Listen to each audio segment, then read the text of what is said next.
गाला हो भइल टोला मोहल्ला में हल्ला हो देवर संग मुंह कइलू गाला हो तोरो तमनो बिगड़ होई मजा ले ले बात बराया नख से लाल दुपट्टा उड़ गया रे मेरे हवा के झोंके से देवरा चुम्मा ले ले कोई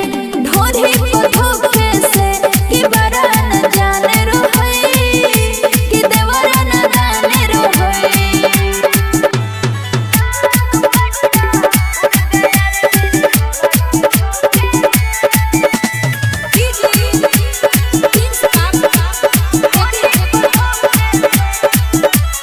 जोश में सोना हम रहे बिगड़ल हमार मन हो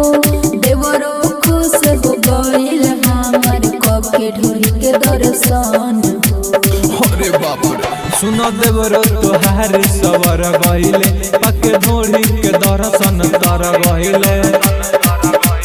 तोरो तमनो बिगड़ होई मजा ले ले बात बराया नख से लाल दुपट्टा उड़ गया रे मेरे हवा के झोंके से देवरा चुम्मा ले ले कोई ढोरी को धोखे से कि बरा न जाने रो होई कि देवरा न जाने रो होई लाल दुपट्टा उड़ गया रे मेरे हवा के झोंके से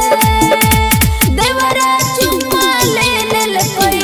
ढोरी को धोखे से कि बरा न जाने रो होई कि देवरा न जाने रो होई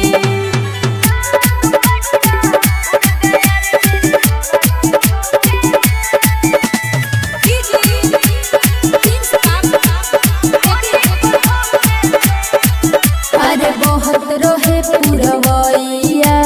उड़ल दुपट्टा हवा में पर निराला देवरा रोटी से के हमारा तावा में सचो